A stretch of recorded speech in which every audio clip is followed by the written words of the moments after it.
आप सभी भाई बहनों का आध्यात्मिक ज्ञानात्मक चैनल की संध्या बेला ज्ञान कक्षा में एक बार फिर स्वागत है। आज की चर्चा का विषय है कारण शरीर की अनंत पात्रता है। क्योंकि कल हमने सूक्ष्म शरीर की पात्रता को बड़ी शब्द से दर्शाया था और परसों हमने स्थूल शरीर की पात्रता को एक छोटी शब्द से संबोधित किया था और उनके अलग अलग भावार्थ पर एक अलग अलग स्थितियां सैद्धांतिक रूप से समझाने का एक प्रयास किया था। क्योंकि आज ये देखिए कारण शरीर की अनंत पात्रता के ऊपर हम कुछ चर्चा करने जा रहे हैं। क्योंकि अनंत शब्द लगते ही कारण शरीर का एक विशेष ज्ञान अपने आप में ही आपको हमें समझ में आने लगता है। क्योंकि अनंत शब्द अपने आप में बहुत ही एक रहस्यमय स्थिति है।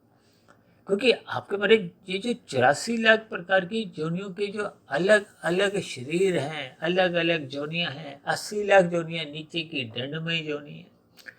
अब ऊपर की जोनियां 3,99,999 है। और मनुष्य जोनी का एक विशेष महत्व है। देखिए, ऊपर की जोनियां हो चाहे नीचे की जोनियां, इनको तो भोग जोनियां कहा गया, जबकि मनुष्य जोनि को कर्म जोनि कहा गया, साधना जोनि कहा गया। लेकिन आज कल युग के वातावरण में एक साधारण मनुष्य ने अपने मिले हुए जन्म को भोग जोनि से जोड़ दिए। ये 24/7 की स्थितियां अक्सर आपके हमारे व्यवहार में, आपके हमारी दिनचर्या में, इन सभी स्थितियों को मनुष्य विशेष महत्व देता हुआ दिखाई देता है। यानी कि मनुष्य की 7 दिन 24 घंटे केवल विषय भोगों में ही रुचि बनी रहती है। तब ऐसी स्थितियों में मनुष्य के कर्माशय भी बिगड़ने की संभावनाएं बढ़ने लगती हैं। और ऐसी स्थिति में देखिए, साधना आरंभ होने का तो प्रश्न ही नहीं उठता। क्योंकि जब मनुष्य की संसारी विषय भोगों में एक विशेष रुचि बनी रहती है, क्योंकि 24/7 का शब्द ही अपने आप में माया की ओर, प्रकृति की ओर, विभिन्न प्रकार की एक गहराइयों से जोड़ती है।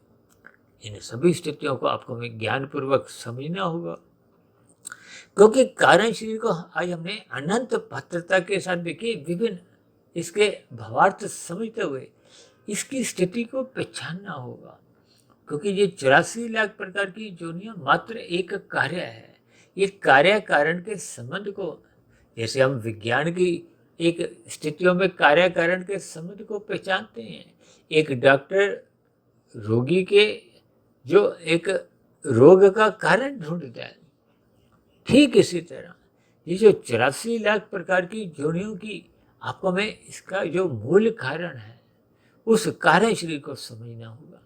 अक्सर ऐसे कितने ही मनुष्य हैं देखे जिन्होंने कभी कारण शरीर का कभी नाम ही नहीं सुना। क्योंकि स्थूल शरीर के स्तर पर ही जीवन व्यतीत करने वाले को अक्सर प्रकृति भी ये पृथ्वी जल अग्नि वायु आकाश तक ही समझ आती है। और ऐसे बहुत मनुष्य हैं जो अपने स्थूल शरीर को एक भोगों के साथ ही जोड़ते हैं। इन सभी स्थितियों पर आपको में एक विशेष चिंतन करते हुए अपने जीवन के महत्व को समझना चाहिए। अपने मिले हुए जीवन के महत्व को समझते हुए आपको में साधना आरंभ करनी होगी। साधना आरंभ करने का अभिप्राय आपके अपने कारण शरीर को शुद्ध करना चाहिए। क्योंकि जब तक कारण शरीर बना रहेगा तब तक ये जन्म मरण की स्थितियां सदा ही बनी रहेंगी। यहाँ जन्म मरण का अभिप्राय देखिए भौतिक जगत की 84 लाख प्रकार की जोनियों से है। और ये जो जोनियों का निर्धारण है वो कारण शरीर में कर्मों की पात्रता के ऊपर, संस्कारों की स्थितियों पर निर्भर करती है। आप भाई बहनों को हो सकता है ध्यान हो, तकरीबन 3-3.5 वर्ष पहले हमने मनुष्य के मरने के बाद का अगला जन्म, जो लगभग 3 घंटे की वीडियो थी, वो हमने ब्रह्म मुहूर्त ज्ञान उपदेश कक्षा में प्रसारित की थी। इन सभी स्थितियों पर जब तक मनुष्य कर्मबद्ध तरीके से इन पर चिंतन नहीं करता, शोध नहीं करता, तो फिर ये जो मिली हुई जीवन की स्थितियां हैं बस यूं ही रजोगुण में रहते हुए, देखिए जब जब मनुष्य का रजोगुण प्रधान होने लगता है, विषय भोगों में उसकी एक विशेष रुचि बनी रहती है, तब तब मनुष्य कितने कितने स्तर पर तमोगुण में गिरता रहता है। मनुष्य को ज्ञान के अभाव में ऐसा बोध ही नहीं होता कि उसका कर्माशय कितना अधिक बिगड़ता जा रहा है। इन सभी स्थितियों का बोध तभी होता है जब वो सत्संग करता है, ज्ञानमय स्थितियों में अपने आप को स्थित कर लेता है, प्रकृति के 3 गुणों की स्थितियों को समझने लगता है। क्योंकि प्रकृति के 3 गुण क्रमशः तमोगुण, रजोगुण और सतोगुण की ही स्थितियों को क्रमशः 10 गुना अधिक अच्छा कहा गया है। जैसे कि तमोगुण से 10 गुना अच्छा रजोगुण को कहा गया, रजोगुण से 10 गुना अच्छा सतोगुण कहा गया। इसी आधार पे हम देखिए तमोगुण को 1, रजोगुण को 10 और सतोगुण को 100 से संबोधित करते हैं।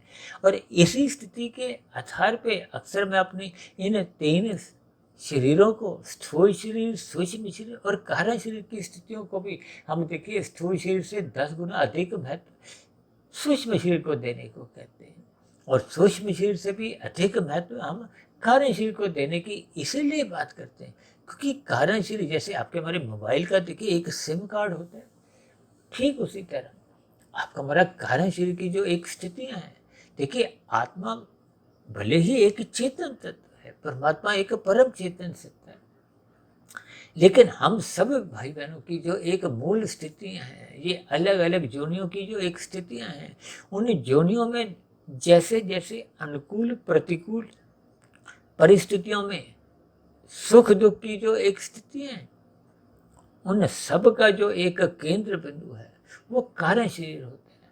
क्योंकि स्थूल शरीर के स्तर पर हम देखिए मनुष्य जीवन में जैसा जैसा अपना कर्माशय बनाते रहते हैं, वो कारण शरीर में उसकी एक स्थितियां बनती जाती हैं। मन बुद्धि के स्तर पर देखिए हम जितने भी कर्म करते हैं चिंतन रूप में, उनका भले ही कर्माशय तो नहीं बनता, लेकिन संस्कार उनके भी बनते हैं। यानी कि स्थूल शरीर पर होने वाले सभी कर्मों का कर्माशय बनता है और संस्कार भी बनते हैं। जबकि मानसिक स्तर पर हम जितने भी कर्म चिंतन रूप में भी करते हैं, किसी भी प्रकार से मन बुद्धि के स्तर पर आपकी हमारी एक स्मृतियां, चिंतन जो भी बनती हैं, उन सभी से आपका हमारा एक संस्कार बनते हैं। अच्छा चिंतन करते हैं तो अच्छे संस्कार बनते हैं, बुरा चिंतन करते हैं तो बुरे संस्कार बनने से हम उस स्थितियों को रोक नहीं सकते, भले ही कर्माशय नहीं बनता। फिर जैसे जैसे संस्कार बन जाते हैं, अच्छे या बुरे, उन बने हुए संस्कारों से ही मन बुद्धि के स्तर पर बार बार विचार आते हैं, वृत्तियां जाती हैं, तरंगे उठती हैं, फुरने जाते हैं। वो उठे हुए विचार, तरंगे, वृत्तियां, फुरने, फिर वो स्थूल शरीर जो एक यंत्र की भांति काम करता है, उस स्थूल शरीर के 5 ज्ञानेंद्रियों द्वारा हम सुख भोगते हैं और 5 कर्मेंद्रियों द्वारा हम नए कर्म करते हैं। यानी कि 5 भोग्य विषयों को सुख भोगने के लिए वो जो कार्य शरीर से उठे हुए संस्कार हैं, देखिए अच्छे बुरे की तो वो अलग स्थितियां हैं, लेकिन ये एक 3 शरीरों के संबंध को आपको हमें पहचानना होगा। इसलिए तो आज हमने देखिए कारण शरीर के साथ अनंत पात्रता इसीलिए लिखी है क्योंकि मनुष्य जीवन में हम एक ही दिन में कितने कर्म कर जाते हैं, फिर मरते दम तक आपका हमारा कर्माशय बहुत अधिक बढ़ जाता है।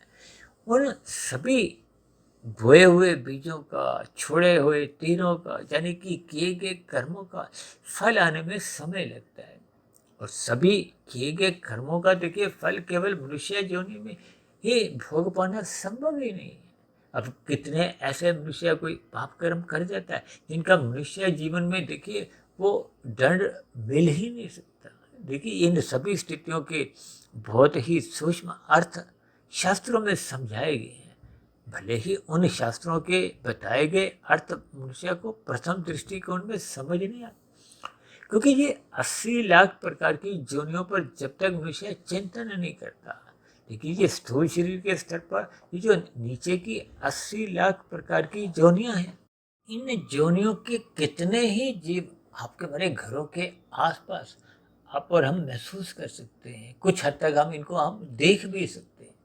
हालांकि शास्त्रों में तो देखिए 20 लाख तरह की वनस्पति जोनी है जिसमें सभी प्रकार के पेड़ पौधे आ जाते हैं। आपके हमारे घरों में जितनी भी सब्जियां आती हैं, फल आते हैं, वो सब इसी 20 लाख में ही गिने जाते हैं। ये जितने दालें, मिर्च, मसाले, ये देखिए वनस्पति के ही सूखे हुए रूप है। आपके हमारे आयुर्वेदिक में भी जितने इलाज होते हैं रोगों के, वो भी एक जड़ी बूटियां, यानी कि ये संपूर्ण वनस्पति ये 20 लाख तरह की जोनियां बताएगी। और 11 लाख तरह की देखिए कीड़े मकोड़े कीट पतंगे, कितनी ही ऐसी जोनियां जो आप देखोगे ना, बंद गोभी में से निकल रही है, कोई बैंगन में से निकल रहा है, कोई केले में से, कोई सेब में से, ये सभी स्थितियां ये रेंगने वाले जीवों की है।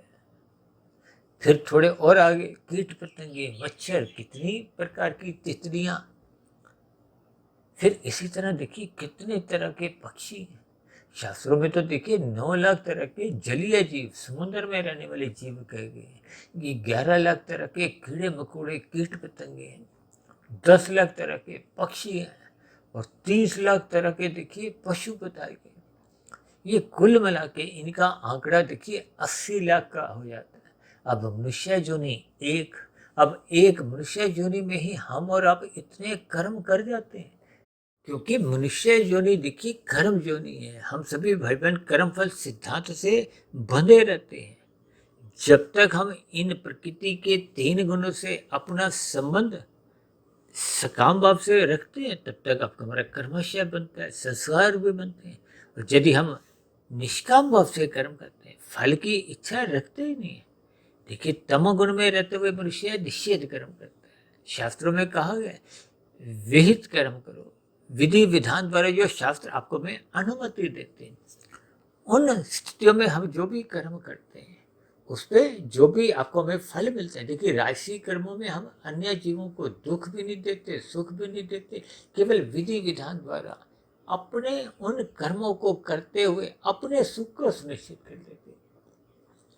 इन कर्मों का कोई विशेष महत्व नहीं है, भले ही ये मध्यम श्रेणी की है, या यूं हो कि खाया पिया बराबर, इन सभी स्थितियों में आपका हमारा कोई लाभ नहीं होता, केवल आपके हमारी एक नीचे की जो एक स्थिति है, पाप कर्मों से अवश्य ही मनुष्य बचा रहता। लेकिन जब जब मनुष्य विधि विधान द्वारा कर्म नहीं करता, निषेध कर्म करता है, फल चाहता है, अन्यों के छल कपट ठगी हेरा फेरी से उनके फलों को हथियाता है, छीनता है, हेरा फेरी करता है। देखिए कलयुग की 5 स्थितियां तो शास्त्रों में ही समझाई गई, दूत कीड़ा, मद्यपान, स्त्री संग, हिंसा और अनैतिक कार्यों से कमाया गया धन। इन 5 स्थितियों में आपके हमारे एक अनैतिक कार्य होने लगते हैं। भले ही कभी कभी देखिए कुछ ऐसी स्थितियां भी होती हैं कि हम कानून का उल्लंघन तो नहीं करते। अब मांसाहार भोजन खाने पे कानून आपको में कोई दंडित नहीं, यानी कि दंड नहीं देता, लेकिन प्रकृति के नियमों में ये एक दंडनीय अपराध है, ये घोर दंडनीय अपराध है। यानी कि किसी भी जीव की हत्या करना ये एक निषेध कर्म है। इन सभी स्थितियों में आपका पाप कर्मों का कर्माशय बनता है। अब भले ही देखिए मांसाहार भोजन का सेवन करने वाले पशु पक्षियों की हत्या तो नहीं करते, लेकिन अधिक हत्या का जो एक पाप है वो खाने वाले को भी लगता है, मारने वाले को भी लगता है, बनाने वाले को भी, वितरण करने वाले को भी। देखिए इन सभी स्थितियों पर आपको में ज्ञानपूर्वक चिंतन करना होगा ताकि हम पाप कर्मों से बचें। इसलिए तो आज हमने देखिए अनंत शब्द इसीलिए जोड़ा है, क्योंकि मनुष्य जन्म दोबारा तभी मिलता है जब आपके मेरे पुण्य कर्मों की कम से कम 50-51% की स्थितियां होती हैं। और यदि मनुष्य मांसाहार भोजन का सेवन करता है, जिसके फलस्वरूप देखिए वो मादक पदार्थों का भी साधारणतः फिर सेवन करने लगता है। कुल मिलाकर जब उसके जीवन में पाप कर्मों का कर्मशय बढ़ने लगता है। अब उदाहरण के लिए किसी का यदि 90% पाप कर्म है, 10% ही पुण्य कर्म है, तो मनुष्य जोनि तो तभी मिलती है जब संचित कर्मों में कम से कम पुण्य कर्मों की 50 या 51% की स्थिति हो। लेकिन यहाँ तो देखिए पुण्य कर्म 10% है, पाप कर्म 90% है। वो जो 80% के जो अतिरिक्त पाप कर्म है वो नीचे की जोनियों में जाके देखिए हजारों लाखों करोड़ों अरबों कितनी जोनियों में नीचे भटकना पड़ेगा। भले ही उन 80 लाख प्रकार की जोनियों में ही जाना पड़ेगा, लेकिन एक एक जोनी में बार बार जन्म लेना पड़ता है। अब बरसातों के दिनों में आप देखते हो ना, कितने ही एक खंभे पे मच्छर होते हैं, अब उनकी देखिए जन्म तिथि और मृत्यु की तिथि एक ही होती है। वो जन्म भी लेते हैं, मृत्यु को भी प्राप्त होती है। और कोई ऐसी बात नहीं कि जन्म लेके मर जाए, फिर जन्म ले फिर मर जाए। ऐसी स्थितियां एक ही दिन में बार बार भी बन सकती हैं। देखिए इन सभी स्थितियों के आपको मैं भावार्थ समझे, क्योंकि आज हमने देखिए कार्यशील के साथ अनंत पात्रता इसीलिए लिखी है ताकि इन सभी स्थितियों पर हम थोड़ा विचार करें। ये जो 80 लाख प्रकार की योनियां, कुछ लोगों को ये भ्रम रहता है कि मनुष्य मरने के बाद पुनः मनुष्य योनि में ही आता है, भले ही उसने पाप कर्म अधिक किए हों, पुण्य कर्म कम रह गए हों। कुछ मनुष्य यहाँ तक मानते हैं कि पाप कर्म करने से आपको मनुष्य योनि में ही दुख मिलते हैं। देखिए मनुष्य योनि की अलग स्थितियां हैं, सुख दुख की अलग स्थिति है। मनुष्य योनि हो चाहे अन्य कोई भी योनि हो, हम सभी भाई बहन जन्म के साथ ही एक प्रारब्ध लेके आते हैं जिसमें जाति, आयु और भोग होते। जाति तो देखिए जन्म के साथ ही निश्चित हो जाती है। अब कोई मच्छर है तो मच्छर ही मरते दम तक रहे। अब आयु का अभिप्राय उसकी एक सांसों से लिया जाता है। आपकी हमारी भी देखिए एक सांसें निश्चित होती हैं। अब यदि आपकी हमारी दिनचर्या राशि होती है तो आप और हमारा जीवन थोड़ा छोटा हो जाता है। यदि तामसिक स्थितियों में हम अधिक जीते हैं, मांसाहार भोजन का सेवन करते हैं, मादक पदार्थों का सेवन करते हैं या नीतिगत कार्यों में लिप्त रहते हैं, तो ये सभी स्थितियाँ आपकी हमारी सांसें तेज चलाते हैं, जिसके फलस्वरूप आपकी हमारी आयु जल्दी समाप्त हो जाती है। यदि हम सात्विक दिनचर्या रखते हैं तो हम अपनी पूरी नियमित आयु जीते हैं। यानी कि आपके हमारा गर्भाशय जब बहुत बुरी तरह बिगड़ जाता है। अब ऐसे कितने मनुष्य हैं जो ऐसा भी भ्रम पाले हुए हैं, जो कुत्ता मरने के बाद पुनः कुत्ता ही योनि में ही जन्म लेता है। देखिए ये कर्मों की स्थितियां हैं। अब नीचे की योनियों में वो जो 90% का भी हमने उदाहरण रखा, वो 90% के पाप कर्म धीरे धीरे घटते जाते हैं। 89 होंगे, 88 होंगे, 87 होंगे, 70, 60, बस वो करते करते चाहे लाखों करोड़ों अरबों चाहे जितने भी युग बीत जाए, वो पाप कर्मों का कर्मशः घटते घटते वो 10% के बराबर आ जाता है। तो फिर पुनः मनुष्य योनि की प्राप्ति हो जाती है। देखिए मनुष्य योनि की पात्रता बनते ही आपको में मनुष्य योनि की प्राप्ति हो। ये अलग बात है कि उस मनुष्य जीवन में आपको में प्रारब्धवश अनुकूल प्रतिकूल परिस्थितियों में जैसा जैसा प्रारब्ध का आपको में भोगना होता है। देखिए अब कुछ मनुष्यों का जन्म ही देखिए किसी झुग्गी झोपड़ी में हुआ है, तो वो अपना प्रारब्ध बहुत ही भयंकर बुरा लेके आते हैं। उसमें दुखों की अधिक प्रधानता होती है। इसी तरह कोई कोई देखिए जन्म के साथ ही अपने एक अनुकूल परिस्थितियों का भाग्य लेके आता है, प्रारब्ध लेके आता है। अब किसी का जन्म देखिए राजा महाराजा के यहाँ, कोई ऐसे उद्योगपति के यहाँ हुआ है जहाँ सुखों के अंबार लगे हुए हैं, लेकिन फिर भी मनुष्य जीवन का देखिए एक विशेष महत्व है।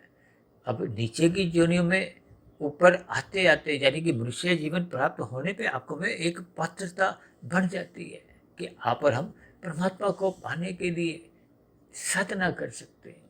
चाहे आपका झुग्गी झोंपड़ी में जन्म हुआ, चाहे राजा महाराजा के यहाँ हुआ। देखिए ये सभी स्थितियाँ, क्योंकि मनुष्य योनि में आपको में कर्म करने की स्वतंत्रता के साथ साथ साधना करने का एक अवसर दिया जाता है। साधना करने का अवसर का अभिप्राय कि हम मिले हुए जीवन में साधना करते करते, देखिए साधना का अभिप्राय योग की स्थितियों से, कर्म योग, ज्ञान योग, भक्ति योग की स्थिति। इन स्थितियों में जैसे जैसे हम अपने कारण शरीर को शुद्ध करते जाते हैं, क्योंकि कारण शरीर में देखिए जब शुभ संस्कार बनते बनते बुरे संस्कार दग्ध बीज हो जाते हैं, समाप्त हो जाते हैं, तो फिर कारण शरीर को पूर्ण रूप से शुद्ध माना जाता है। शुद्ध कारण शरीर हो जाने से फिर आत्मा के ऊपर किसी भी प्रकार का कोई आवरण नहीं होता। देखिए आवरण तमोगुण का होता है तो उसको मल कहते हैं, रजोगुण की स्थितियों का होता है तो उसको एक विक्षेप कहा जाता है, और सत्वगुण अपने आप में आवरण तो नहीं होता, लेकिन सूक्ष्म दृष्टिकोण से उसको एक सात्विक आवरण कहा जाता है। देखिए इन सभी स्थितियों पर यानी कि आत्मा जब मूल स्वरूप में लौट आती है तो कारण शरीर पूर्ण रूप से शुद्ध हो जाता है या समाप्त हो जाता है। तब ऐसी स्थिति विशेष में जैसे ही जो आपको मैं जन्म के साथ ही प्रारब्ध मिला था, स्थूल शरीर की जो आयु है वो निमित्त मात्र से जब वो समाप्त हो जाती है, स्थूल शरीर की मृत्यु हो जाती है, तो फिर कार्य शरीर की जो आज हमने अनंत पात्रता लिखी थी, वो अनंत पात्रता ना रह के वो शून्य पात्रता है। यानी कि अब उसका कारण शरीर शुद्ध हो जाता, तो फिर आत्मा पे किसी भी प्रकार का कोई बंधन नहीं रहता। देखिए, कारण शरीर के शुद्ध होते समाप्त होते ही सूक्ष्म शरीर समाप्त हो जाता है, और अब स्थूल शरीर की मृत्यु होने पे ये तीनों शरीरों का, यानी कि माया का या प्रकृति के तीन गुणों का, आत्मा के ऊपर किसी भी प्रकार का कोई बंधन नहीं होता। तो फिर आत्मा मायातीत की स्थिति में जन्म मरण के बंधन से मुक्ति पार आध्यात्मिक शरीर की प्राप्ति कर मोक्ष काल में अनंतमय स्थिति में एक लंबे काल के लिए विचरण करती है। और ये जो हमने अनंत पात्रता जो लिखी है, उसका अभिप्राय ये है कि जब तक मनुष्य नीचे की योनियों में भटकता है, दुख भोगता है, इसमें लाखों करोड़ों अरबों कितनी योनियों में भुगतना पड़े, यानी कि जब तक पाप और पुण्य कर्मों की एक तुल्यता नहीं बनती, तब तक मनुष्य योनि की एक प्राप्ति नहीं होती। इस दृष्टिकोण से हमने कारण शरीर को एक अनंत पात्रता के साथ जोड़ा है। इन सभी स्थितियों पर आपको में चिंतन करना होगा, यानी कि अपने मिले हुए जीवन में श्रद्धापूर्वक सत्संग करते हुए अपने सूक्ष्म शरीर यानी मन बुद्धि में किसी भी प्रकार के बुरे विचार नहीं लाने चाहिए। स्थूल शरीर के स्तर पर अच्छे अच्छे पुण्य कर्म करने चाहिए, और जहाँ तक संभव हो हमें निष्काम भाव से कर्म करने होंगे, क्योंकि भगवान श्री कृष्ण जी ने गीता में बार बार कहा है कि आपको हमें निष्काम भाव से कर्म करने हैं, कर्म जो की स्थिति में अपने आप को स्थित करना है। अन्यथा हम प्रकृति के तीन गुणों से बंधते जाते हैं। इन तीन गुणों के बंधते बंधते हम इनका जैसा जैसा संग करते हैं, वैसा वैसा रंग को आपके हमारे कर्म होने लगते हैं। उन किए गए कर्मों का कर्माशय बनता है, संस्कार बनते हैं। बने हुए संस्कारों से ही मन बुद्धि में पुनः विचार आते हैं। वो उठे हुए विचार वृत्तियां पुनः स्थूल शरीर के स्तर पर नए नए कर्म होते रहते हैं। यानी कि कारण शरीर की पात्रता ये अनंत मानी जाती है। इन सभी स्थितियों पर आपको मैं चिंतन करते हुए अपने कारण शरीर को क्रमशः कमजोर करना चाहिए, शुद्ध करना चाहिए। और ये शुद्ध तभी हो पाता है जब मनुष्य मन बुद्धि के स्तर पर, स्थूल शरीर के स्तर पर, यानी कि स्थूल शरीर और सूक्ष्म शरीर के द्वारा श्रद्धापूर्वक सत्संग करना आरंभ करता है। फिर किए गए सत्संग का मनन चिंतन निरंतर ब्रह्म मुहूर्त में उठकर करता रहता है, जिसके फलस्वरूप उसका सूक्ष्म शरीर शुद्ध होता जाता है। सूक्ष्म शरीर शुद्ध होने से, ये प्रक्रिया निरंतर बनी रहने से, फिर वो कारण शरीर में शुभ संस्कार बढ़ते जाते हैं। शुभ संस्कार देखिए बनाने में और बुरे संस्कार मिटाने में ये जीवन भी छोटा पड़ जाता है। इसलिए तो अक्सर हम कहते रहते हैं कि कारण शरीर के स्तर पर हम जितनी अधिक आध्यात्मिक उन्नति कर लेते हैं, वो उतने अंश में वो शुद्ध मानी जाती है, सुरक्षित मानी जाती है। देखिए, आध्यात्मिक उन्नति आरंभ होने से फिर आपके हमारी ये जो नीचे की योनियों की स्थितियां हैं, उन स्थितियों में जन्म लेने से हम बच जाते हैं। क्योंकि जब आपकी हमारी साधना आरंभ हो गई है, प्रकृति के विषय भोगों के प्रति सकामता समाप्त हो गई है। क्योंकि साधना का अभिप्राय कर्म योग, ज्ञान योग और भक्ति योग की ये अलग अलग स्थितियों से होता है। इसलिए हम सभी भाई बहनों को अपने मिले हुए जीवन में सकाम भाव से कर्म न करते हुए निष्काम भाव से कर्म करने होंगे। देखिए, सात्विक स्थिति में हम जितने भी परोपकार के कार्य सकाम भाव से करते हैं, उनका एक कर्माशय बनता है, अच्छा कर्माशय बनता है, आपको अनुकूल परिस्थितियां मिलती हैं, लेकिन बंधन बना रहता है। इन सभी स्थितियों पर आपको मैं चिंतन करते हुए अपने कार्य शरीर की जो एक अनंत पात्रता बार बार के स्थूल शरीरों की एक स्थितियों से है, उस पात्रता को हमने कमजोर करना है, समाप्त करना है, ताकि जन्म मरण के बंधन से हम मुक्ति पा जाए।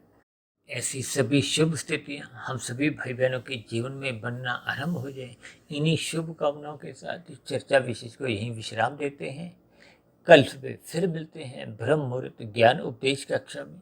तब तक आप अपने आध्यात्मिक मित्र सुधीर भाटिया फकीर को इजाज़त दें। फिर भी वीडियो संबंधित आपके मन में कोई प्रश्न उठ रहा हो, कोई मेरी कही गई बातों पे आपको किसी प्रकार की कोई आपत्ति हो, तो नीचे दिए गए कमेंट्स बॉक्स पर आपके प्रश्नों का, आपके सुझावों का और आपकी सभी आपत्तियों का सदा ही स्वागत है।